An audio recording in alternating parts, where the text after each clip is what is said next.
Hey everybody, it's Mr. Hasquin, and I'm back with more things you should know by being alive. And well, as you can see behind me here, I'm going to be talking about the Great Depression. I want to talk and cover the causes, experiences, government responses, and the overall legacy of the Great Depression.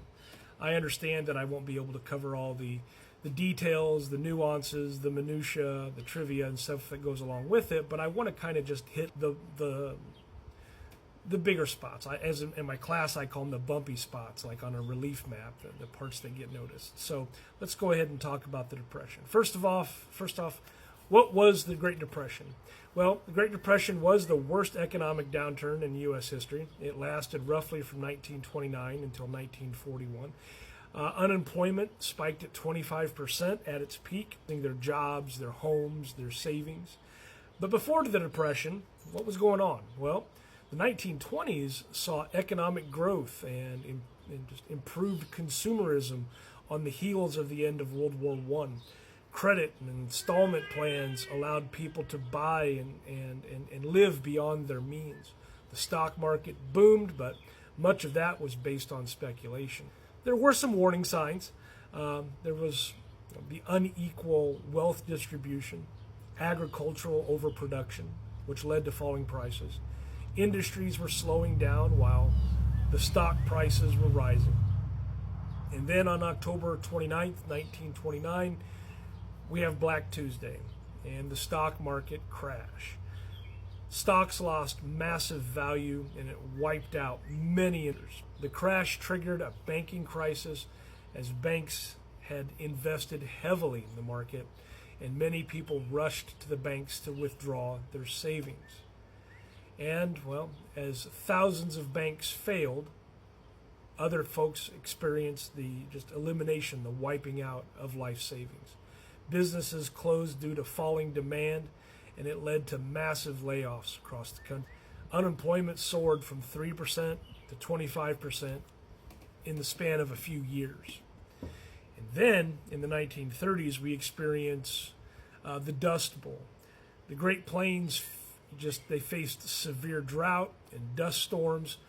Poor farming practices and dry weather were the main causes for the Dust Bowl, and many farmers, especially in Oklahoma, Texas, and Kansas, lost their farms, and then they migrated. Oftentimes, they went to California. Life during the Depression resulted in bread lines and soup kitchens, and they became quite common in some of the larger cities and towns. Families doubled up on housing. Many became homeless, forming residences and areas where they gathered called Hoovers. Hooverville is named after President Herbert Hoover. Birth rates dropped as families delayed having children. Many teenagers became hobos. They rode trains and they were seeking for work in different places, trying not to be a burden on their families. President Hoover's response, well, he believed in limited government intervention.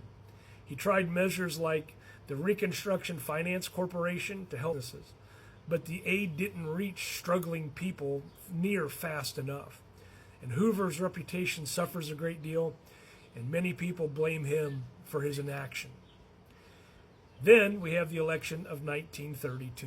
In 1932, Franklin Delano Roosevelt, FDR, defeated Hoover by promising what he called a New Deal.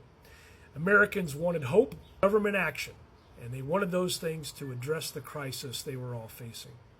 As FDR launched the New Deal, which was a series of programs and reforms, they were specifically designed to combat the Depression. Key programs included the CCC, the Civilian Conservation Corps, and this provided jobs for young men. The WPA, which was the Works Progress Administration, public works jobs. The Social Security Act, which provided a safety net for the elderly and the unemployed. The FDIC, which would ensure bank deposits to once again generate confidence in banks. And then the SEC, the Security and Exchange Commission, to regulate the stock market. The New Deal expanded the role of the federal government in the economy by quite a bit. Did the New Deal end the Depression? Well, the New Deal helped reduce suffering and it helped to stabilize the economy, but unemployment remained quite high. the Great Depression officially ended with World War II. War mobilization created full employment, and so the Depression saw its end as the country geared up for war, especially after the Japanese attack on Pearl Harbor, which amounted to then the declaration of war on the Empire of Japan, and then the Germans declaring war on the United States, bringing the United States into the European theater as well. So what's the legacy of the Great Depression? The Great Depression, well, it changed Americans' expectations of government responsibility. It led to financial reforms to prevent future collapses, and it showed the importance of social safety nets, like Social Security. Why does learning about the Great Depression matter? Well, the Great Depression reminds us that economic policies affect real lives.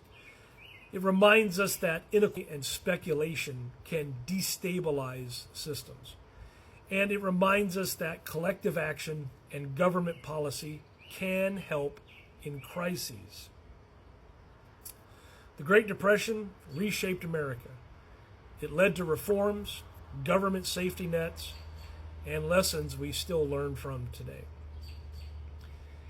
This was something you enjoyed or learned from. Please take some time to like, comment, follow, or share for more things you should know by being alive. Because understanding the Great Depression helps us understand how we navigate economic challenges today.